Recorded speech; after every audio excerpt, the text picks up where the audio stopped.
நேயர்கள் அனைவருக்கும் வணக்கம்.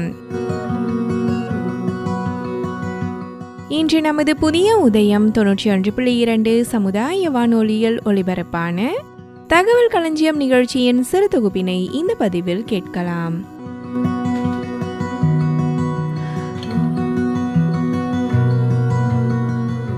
கோலி விளையாட்டு. உடலுக்கு உழைப்பு, மூளைக்கு வேலை, வெற்றி தோல்விகளை சமமாக பார்க்கும் திறன்களை எல்லாம் குழந்தை பருவத்தில் தந்த பல ஆலமரத்தடி விளையாட்டுகள் காலப்போக்கில் காணாமல் போய்விட்டன. அதில் ஒன்றுதான் கோலி விளையாட்டு. கோலி எனப்படுவது 1 சென்டிமீட்டர் விட்டம் கொண்ட பளிங்கு அல்லது சிறிய வண்ண கண்ணாடி பந்து வடிவங்கள் ஆகும். 2 அல்லது அதற்கு மேற்பட்ட சிறுவர்கள் இதனை விளையாடுவார்கள்.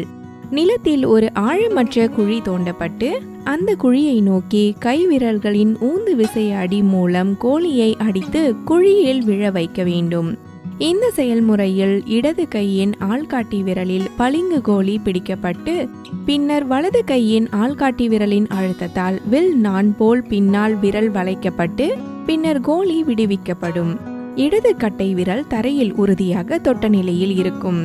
இந்த விளையாட்டில் சிறு வயதில் உடல் முழுவதும் பல வடிவங்களில் செயல்படுவதால் கால் முதல் கை விரல்கள் வரை இரத்த ஓட்டம் நன்றாக பாயுமாம். கண்கள் கோலி குண்டு நகரும் திசையை பல்வேறு கோணங்களில் பார்க்கும். குறி வைக்க வேண்டும் என்பதால் கண் தசைகள் மற்றும் மூளை நன்கு இயங்கும். குறிப்பாக கை விரல்கள் தூண்டப்படும் பொழுது உடலின் பல உறுப்புகள் நன்கு இயங்கும் என்று உடல் நல ஆய்வாளர்கள் கூறுகிறார்கள்.